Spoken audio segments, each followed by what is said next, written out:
Buen día, muchas gracias Nicolás por la presentación y muchas gracias a los organizadores por invitarme a dar esta conferencia, eh, que va a hablar de los desafíos que implica para la agricultura el aprovechar la oportunidad de hacer una agricultura que planifique la demanda transpirativa de acuerdo a la variabilidad que suele tener en secano la oferta hídrica y cómo con modelos funcionales podemos asistir ese proceso de toma de decisiones o alertar sobre oportunidades y riesgos. Como le dijo Nicolás, mi nombre es Jorge Marcau y trabajo en la agencia del INTA en San Luis. El agua que llueve en una determinada superficie, en primer lugar puede escurrir superficialmente y perderse. También puede ingresar al agua del suelo y salir por evaporación directa del suelo si no hay cultivos o por transpiración. Sin embargo, si el suelo se llena, ¿sí? el agua puede perderse más allá de la zona donde alguna vez pueden llegar las raíces y es una pérdida también de agua líquida en profundidad, que eventualmente podrán alimentar una napa determinada.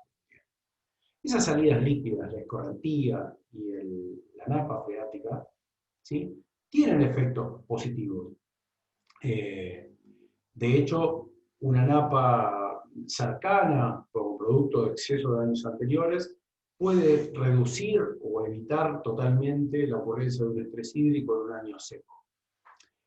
Sin embargo, la escorrentía y el ascenso de la napa son responsables o ayudan, contribuyen a procesos de erosión hídrica superficial, a la ocurrencia de inundaciones, a la aparición de nuevos ríos o a la salinización. Con lo cual, conviene procurar minimizarlos y, por el contrario, maximizar la tarea por transpiración. Salida que es también la que genera el rendimiento que le interesa a una empresa agropecuaria y la biomasa, ¿sí? O la cobertura que pueda reducir algunos de estos procesos, que permita fijar nutrientes o rescatar nutrientes en profundidad, ¿sí? Mejorando la nutrición del sistema de producción o permite una mejor competencia con malezas. La planificación de la transpiración de los cultivos es la que permite, por un lado, reducir estos riesgos de proceso de deterioro y, por otro lado, generar estos beneficios.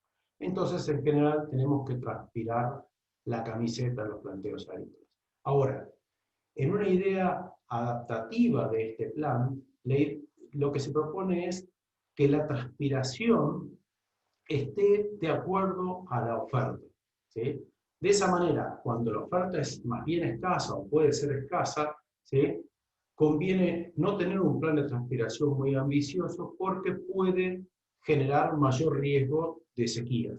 Por el contrario, cuando tenemos agua, quizás es momento de aprovecharla para generar rendimiento o alguno de esos servicios que veíamos antes, y no permitir su pérdida en profundidad. O por el contrario, tratar de usar agua en profundidad intensamente, cuestión de no permitir que se acerque demasiado a superficie y genere efectos negativos. La estrategia adaptativa implica algunos desafíos desde el punto de vista de la gestión agrícola. El primero claramente es conocer la variabilidad esperable de las lluvias. ¿Sí? En secano, la principal fuente de riesgo. Y en eso es importante saber que no es lo mismo estar en una localidad como Marcos Juárez que en una localidad como Villa Mercedes. El promedio y la distribución o la variabilidad histórica de las lluvias es muy distinta en ambas localidades. Por supuesto, en ambas localidades cada año es distinto del anterior, pero al momento de hacer la planificación tenemos que tener en cuenta ese plan y esa distribución probable. Incluso el cambio de distribución esperable que se asocia a un fenómeno como el niño o la niña, fundamentalmente, tiene un valor bastante interesante en una localidad como Marcos Juárez y en cambio tiene menor valor, ¿sí? En una localidad como Villa Mercedes. También podemos hacer uso de pronósticos regionales trimestrales. regionales, los pronósticos estacionales, por trimestres. Estos pronósticos, como este del IRI, pero el Servicio Meteorológico está generando algo similar junto con otras instituciones, este pronóstico sí nos permite en estos momentos de toma de decisión, por ejemplo, esto sería a principios de septiembre, conocer si la distribución que yo espero de lluvias se parece a la historia, que es todas las zonas donde estos mapas que están en blanco, o hay una chance mayor de tener años del tercil húmedo, o sea, en vez de 33% de años húmedos, aumentar la probabilidad de años húmedos a un valor mayor, verdes o hacia celestes, ¿sí? O al contrario, tener chances de aumentar la probabilidad, tener mayores chances de tener los años secos, ¿sí? Y pasar de un 30 a un 40 o 50% de probabilidades de años secos.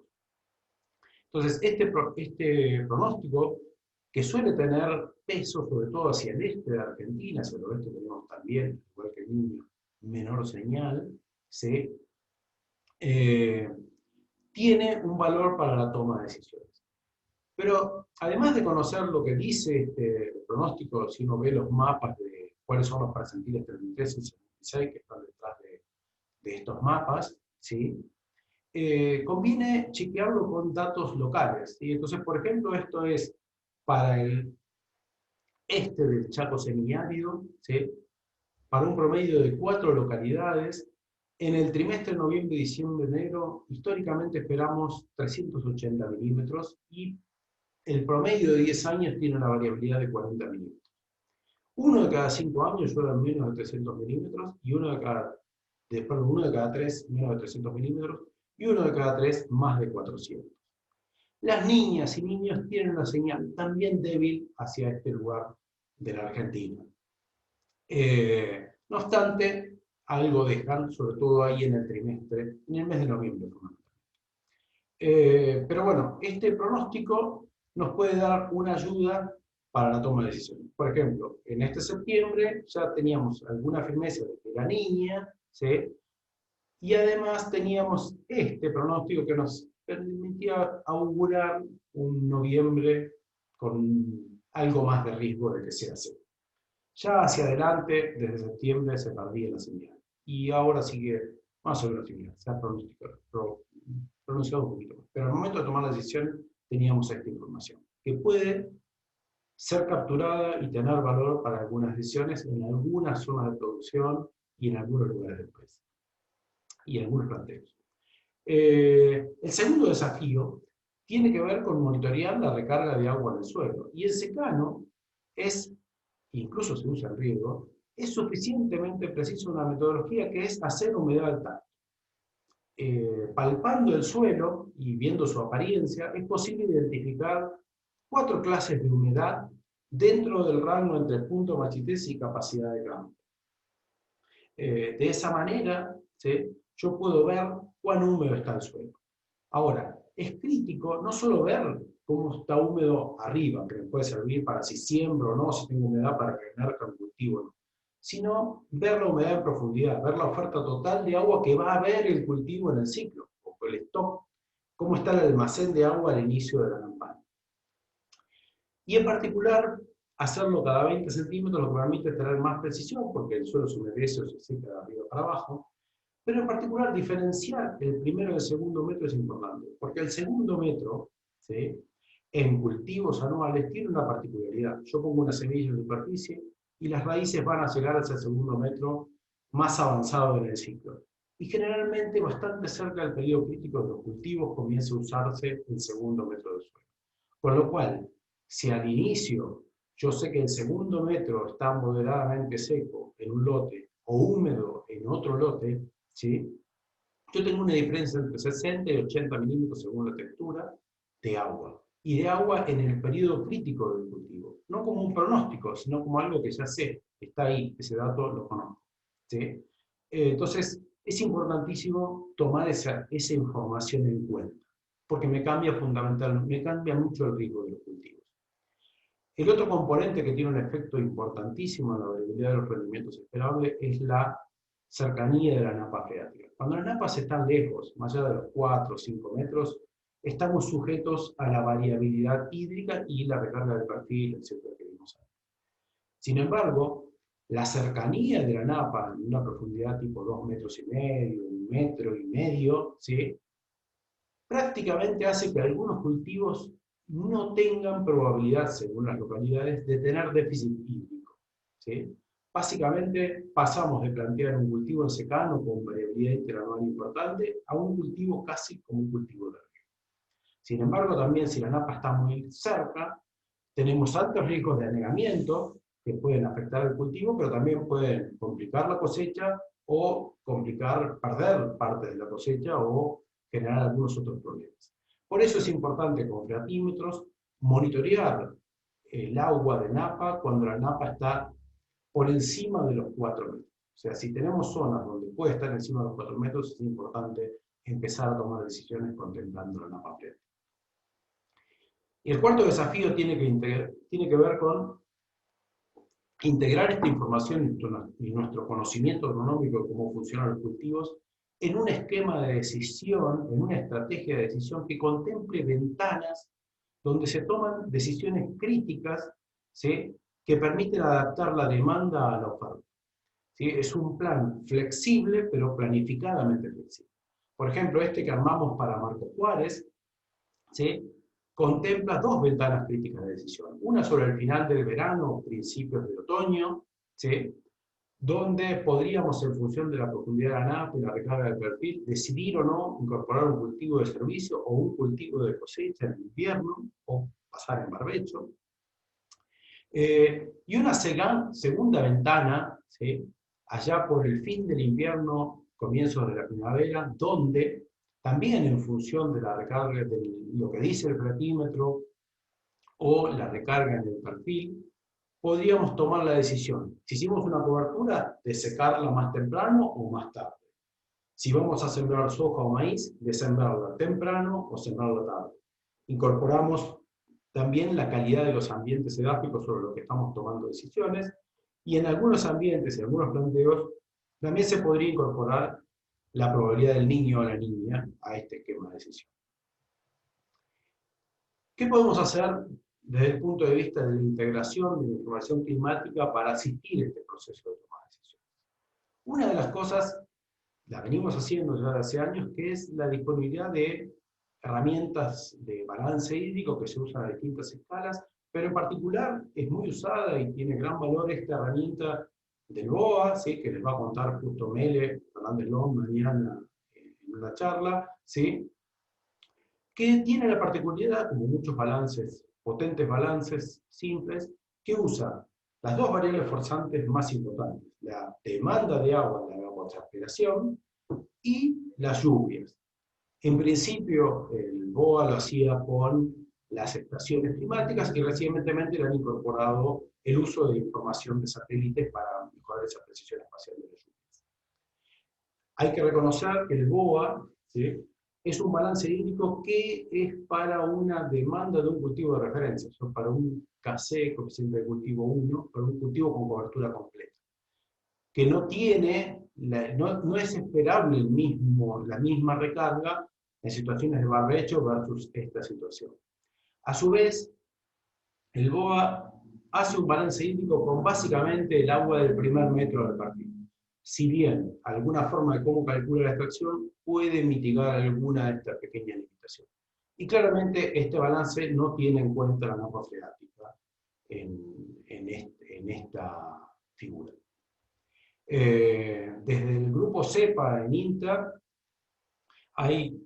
tenemos un balance hídrico muy similar, ¿sí?, que recientemente le hemos incorporado dos cosas. Le hemos incorporado la disponibilidad de agua en 2 metros, y además incorporamos San Luis y Santiago del Estero. La cuestión es que la dinámica, la oferta de agua la simula ahora BOA, el balance hídrico de CEPA, hasta los 2 metros de profundidad. Pero además, lo que tiene este balance hídrico que se publica rutinariamente en CEPA, es que la demanda no es la demanda de un cultivo de referencia, sino que se estima con satélites, a través de la temperatura de superficie que ven los satélites y el índice verde, el nivel de cobertura. Quiere decir que la demanda de cada punto, de cada situación, de una determinada precisión, está asociada al nivel de cobertura de los cultivos, que tienen los cultivos o los manejos que hayamos hecho. Y eso permite identificar, ¿sí?, situaciones de distinta recarga en una misma zona, que coinciden en evapotranspiración, que coinciden de referencia, que coinciden en lluvias, pero que tienen un manejo distinto. Entonces me permite identificar cosas. Al igual que BOA, este balance en cepa tampoco contempla la napa freática. Y eso es una limitación. Los otros modelos que podemos usar para integrar esta información hídrica son los modelos funcionales de cultivo, que incorporan, además de esta información, bastante conocimiento ecofisiológico. Les voy a hablar en particular de algunos casos asociados a DISAT, a los modelos CERES, al CROPRO, al CROPSAM, pero existen otras familias de modelos similares. Estos modelos, a diferencia de los balances hídricos anteriores, no solo incorporan las variables forzantes de un balance hídrico, sino que nos permiten incorporar la radiación en su sentido de contribución a la generación de fijación de carbono y producción de biomasa, la disponibilidad de nutrientes en cuanto a limitan la posibilidad de transformar esta agua en biomasa o esta radiación en biomasa, el manejo de la estructura del cultivo, desde fechas de siembra, a densidades, a manejos de la fertilización o eventualmente el riego, incluso el uso de fenotipos distintos. Y además, no solo generan una evolución del stock de agua, ¿sí?, del balance hídrico, sino que me permiten ver, entre otras cosas, el rendimiento. Recientemente con María Otegui hicimos un trabajo donde profundizamos un poco el conocimiento sobre el contraste en maíz temprano y tardío, que ya habíamos hecho hace varios años. Si uno compara en pergamino maíz temprano y tardío, el maíz temprano tiene un poco más de potencial porque tiene una mejor relación de radiación respecto a temperatura, ¿sí?, y además tiene algunas ventajas comerciales.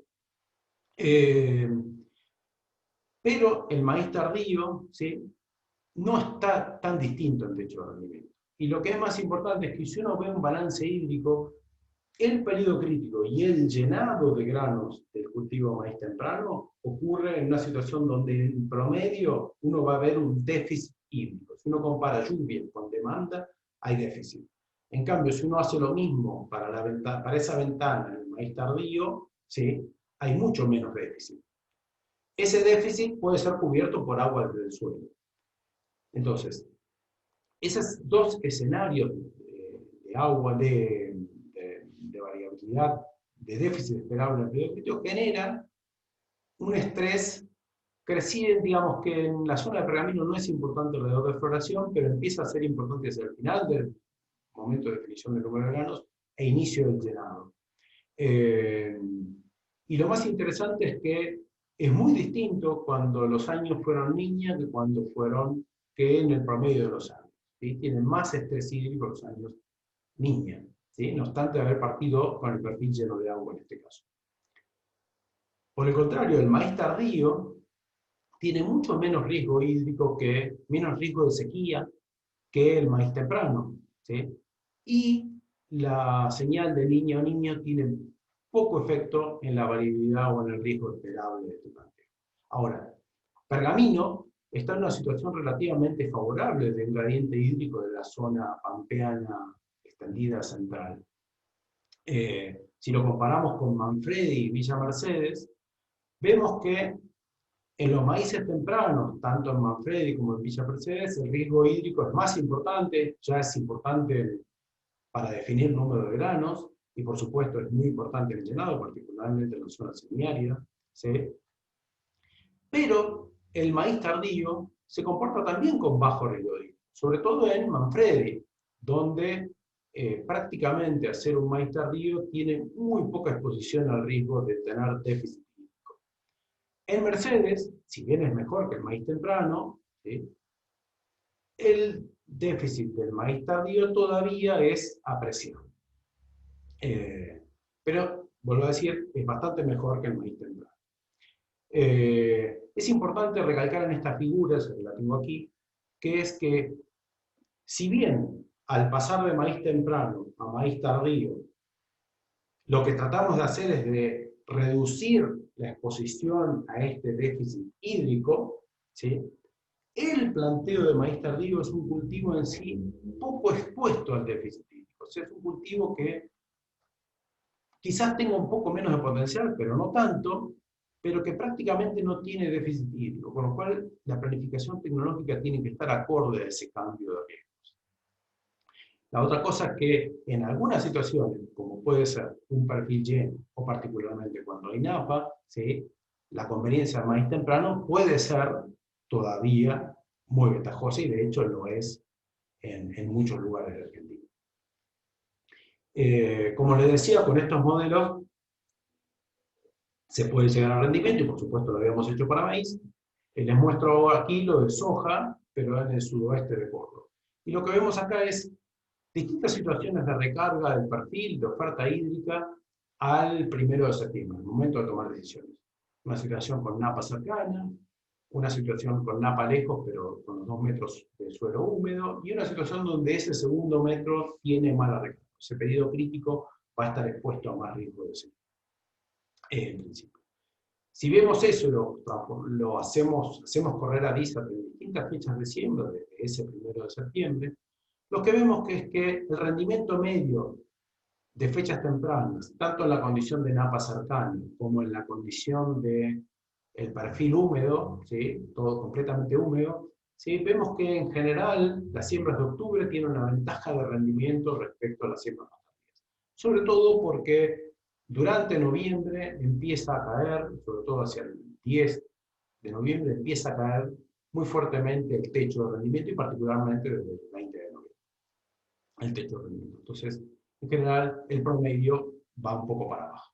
Sin embargo, en una condición del segundo metro seco, esa caída del rendimiento, primero, ese techo no se puede expresar porque falta el agua, pero además el piso de rendimiento sube, ¿sí? Porque básicamente se recarga un poquito el perfil y al igual que lo que le mostraba en el maíz, aunque menos fuertemente, se reduce un poquito la demanda. Pero básicamente lo que tenemos acá es una recarga del perfil durante este periodo de barbecho entre inicio de septiembre y mediados de noviembre, que sube el piso. Y como todavía no cae demasiado el techo, en promedio vemos una subida de rendimiento. Si a eso le incorporamos el escenario, digamos, el pronóstico de niña o niño, vemos que en las distintas fases, comparados con el promedio, ¿sí? Las fechas de siembra, 1 de octubre, 1 de noviembre, 15 de noviembre, tienen distinta expectativa de diferencias de rendimiento entre fechas según la fase del censo. Con los 2 metros húmedos, en las niñas no vemos demasiadas diferencias entre fechas tempranas y tardías, con lo cual no parecería que convenga acelerar demasiado la fecha de siembra, más bien distribuir un poco la siembra durante octubre y los primeros días de noviembre. En cambio, en los años neutros o niños se exacerba la diferencia entre la fecha temprana y las siguientes fechas. En cambio, cuando el segundo metro está seco, en vez de sembrar tarde cuando es niño, podemos todavía sembrar temprano. Sin embargo, si me dicen que es niña, directamente debería evitar las siembras de octubre, y si no está claro el panorama, deberíamos hacer una distribución de fechas sin sembrar demasiado temprano y tampoco muy tardío donde bajan los techos. En el manejo de la napa freática, además del riesgo de sequía, del riesgo del efecto sobre el cultivo, tenemos que ver el efecto sobre la napa en el tiempo. Y para eso, hace unos años desarrollamos un modelo que permite incorporar el efecto de la napa, incorporar el efecto de la napa proveyendo de agua al cultivo por capilaridad e incorporarla a través de la pérdida de agua en profundidad que hace que la napa se acerque a la superficie. Este modelo permite ver la evolución de la humedad en el suelo, la evolución de la napa, de su variabilidad, Las salidas por evaporación y por transpiración, es un KC doble. Eh, y bueno, permite ver. Si vemos acá, por ejemplo, en soja en el noroeste de Buenos Aires, para un promedio histórico, se promedia en promedio de los años 520 milímetros de transpiración, pero se pierden 400 milímetros por evaporación. Esto es con una situación de napa cercana, donde parte de la evaporación incluso es de la napa. Y la napa, que a partir de 1 metro de profundidad al inicio de la campaña, tiene el riesgo de en primavera, en promedio, en algunos años, ¿sí?, con lluvias tempranas, de acercarse demasiado a la superficie e incluso impedirme esta fecha planificada de siembra temprana y haciendo más.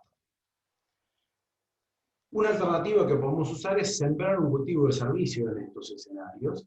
Y sembrando un cultivo de servicio, lo que vemos es que una parte importante de esta pérdida de evaporación se transforma en pérdida en transpiración y con los beneficios que eso genera.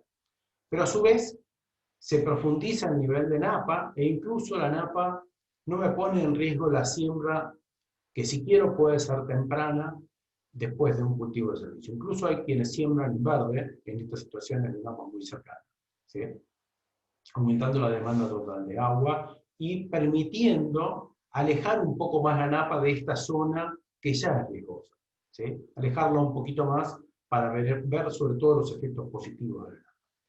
Pero también me puedo equivocar. Y paso de 500 milímetros de transpiración a 800 y reduzco la evaporación de 400 a 200 milímetros y, como le decía, profundizo la napa. Pero me puedo equivocar y puedo sembrar el cultivo de cobertura, pero secarlo temprano, que sería un manejo de cultivo de cobertura para la seca. En ese caso, ¿sí?, lo que voy a tener es que la transpiración total va a subir un poco, pero va a ser de 570 milímetros. Y si encima siembro tarde, ¿sí?, voy reduciendo un poco la transpiración, las pérdidas por evaporación no se redujeron tanto, y lo que es más importante, la napa freática me puede llegar a terminar en promedio más cerca que con un único cultivo sembrado temprano. Y con alto riesgo de anegarme al fin del cultivo que sembré tarde en soja. Lo que más interesante que permite Guarda es la simulación en el tiempo de la dinámica de la napa. Y lo que vemos acá es una simulación para el noroeste de Buenos Aires, ¿sí?, de una situación agrícola fija, una secuencia agrícola fija de trigo, soja, maíz, soja, y una situación mixta fija, donde tenemos 4 años de pasturas y 4 años de secuencia agrícola. Lo que vemos es que la pastura, ¿sí?, permite alejar la napa freática, ¿sí?, que la pastura tiene un KC1 todo el año, casi todo el año, y raíces profundas, lo que le permite alejar la napa freática en profundidad y prácticamente no se acerca a la superficie. En cambio, bajo agricultura, tenemos varios años con napa a menos de 1,5 metros. Sin embargo, bajo la secuencia agrícola tenemos 61 cosechas agrícolas, mientras que la otra secuencia bajamos a 30. Si bien en 12 de esas cosechas tenemos un riesgo de riego. Una forma de vivir en el mejor de los mundos con esto es plantear, como les decía, estrategias adaptativas. Entonces, en función de la napa, la expectativa de lluvias y la recarga del perfil, podemos en abril y en septiembre tomar decisiones de una secuencia que en principio es trigo, soja, legumbre, maíz, soja, ¿sí?, tomar decisiones flexibles de demanda para, de acuerdo a dónde está la napa, si está a menos de 3 metros o si el perfil está demasiado seco, con menos del 40% en el segundo metro, ¿sí?, cambiar las decisiones de lo que hacemos en invierno, por ejemplo en abril.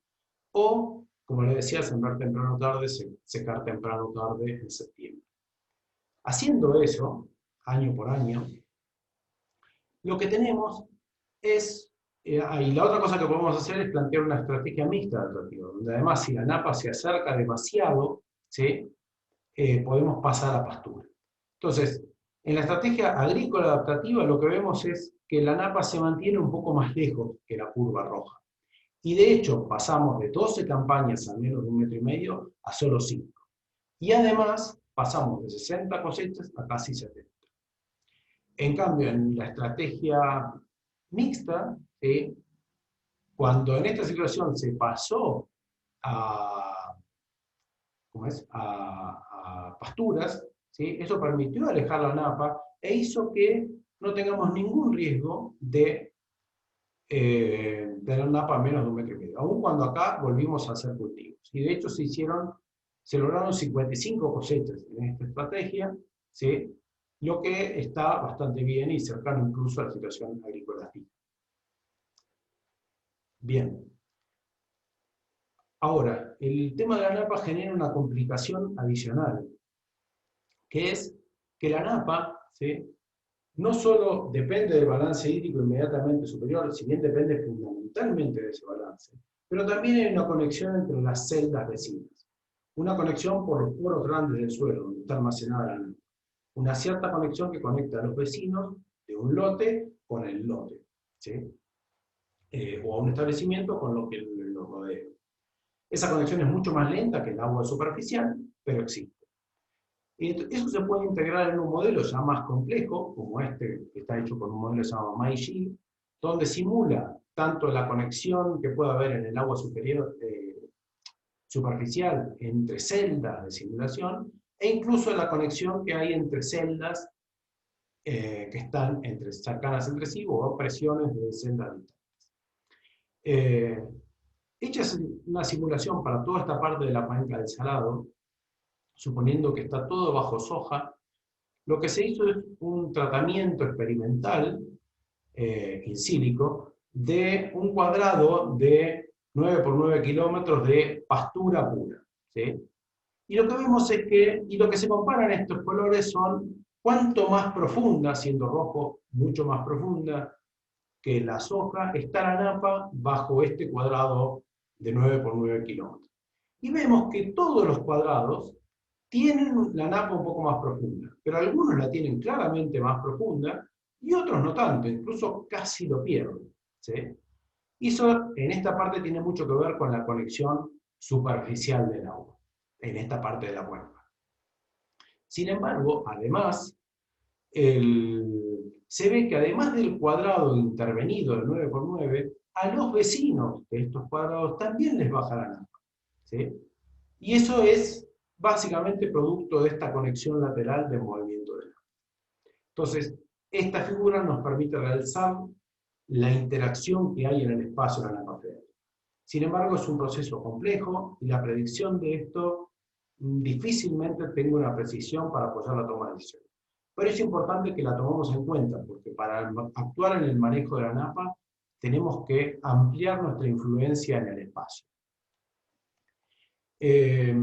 Unas herramientas que aparecieron recientemente que nos permiten pensar que vamos a mejorar incluso alguna de estas descripciones de la variabilidad espacial y temporal del stock de agua con herramientas es el sensoramiento remoto, ya no de las variables forzantes, de la lluvia o de la demanda, sino directamente del stock de agua.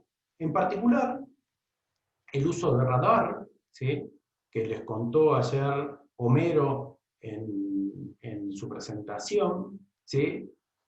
El uso del radar permite una estimación directa del agua en superficie, una estimación que tiene errores, pero es una estimación directamente del agua, en los primeros centímetros, ¿sí? Serán unos 5 centímetros de eso. Y ese producto permite ver, por ejemplo, cómo es la humedad. Eso puede ser interesante para actividades de siembra en distintos lugares del país, saber cuán rápido es esperable que avance la campaña en distintos lugares, o también para flujos de emergencia de malezas, por ejemplo. Y también esta humedad superficial a veces se integra por 7 o 10 días generando productos como este de la misión SAOCOM, de la CONAE, o este otro que está en NASA Harvest, en el proyecto CLAM, ¿sí?, también que integra un producto satelital similar. Estos productos ya, de alguna manera, al integrar lo que pasa con la humedad los 7 días o 10 días precedentes, da una idea de la disponibilidad de humedad en la capa arable o un poquito más.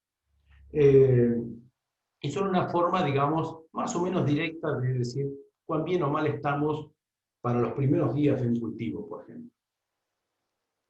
Incluso, Homero les habrá contado que es posible, y de hecho ellos lo han hecho, es hacer que DISAT, esos modelos que les contaba antes, ¿sí?, tome como dato la humedad superficial.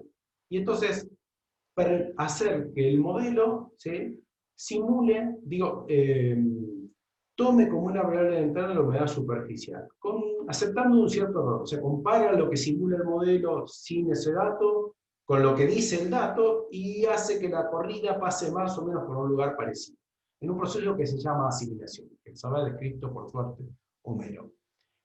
Y con eso permiten estimar el agua en profundidad, incluso en 2 metros de perfil.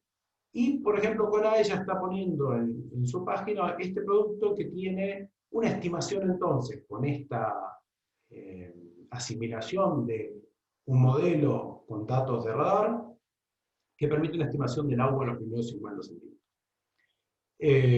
Ver cómo es esa en los primeros 50 centímetros.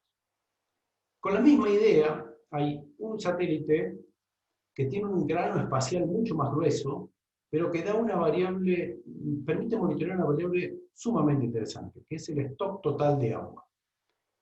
Lo que hacen estos satélites es sensoriar la fuerza de gravedad de la Tierra. Y la variación de la fuerza de gravedad de la Tierra en el tiempo depende un poco de la humedad de la atmósfera, que se despeja, ¿sí?, y el otro componente que me queda es el stock de agua en el suelo, pero no en los primeros centímetros, sino toda el agua del suelo, incluyendo toda la napa freática. Entonces, incluso más profundo. Con estos modelos, por ejemplo, con ese modelo Grace, se pudo detectar cómo en los últimos años del siglo XX, India fue agotando sus stocks de agua en los acuíferos, ¿sí? Pero bueno, recientemente la misión Grace ha generado esto, que es un proceso también de asimilación de un modelo funcional mucho más simple que DISA, que es un modelo de cuenca, pero que tiene la ventaja que también simula la napa. Si bien tampoco simula la conexión lateral, y simula la napa de una forma muy simple, y en general el balance hídrico de la cuenca de una manera muy simple. Sin embargo, tiene una precisión espacial bastante interesante. Se puede hacer para el globo pequeñas cuenquitas por todos lados, y tener una precisión espacial que permite ver mapas como este que parecen tener un detalle espacial interesante. Y pequeñas cuenquitas que además se cruzan con zonas climáticas, ¿sí? Entonces, de esa manera obtienen un producto de ese modelo asimilado al dato de Grace. El dato de Grace tiene una precisión de más o menos 150.000 kilómetros cuadrados, 400 por 400 kilómetros. Es mucho.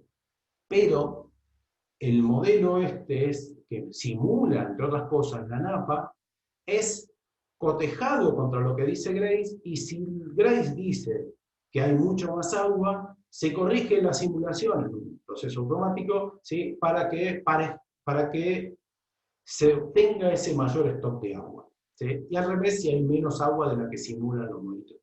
Ese proceso de asimilación permite estos mapas, que la misión separa en el agua en los primeros 2 centímetros, el agua en el primer metro y el agua debajo del primer metro, que es la napa en profundidad en el segundo metro, que es el agua en profundidad en el segundo metro y también en la napa freática, como les decía, o fundamentalmente en la napa freática.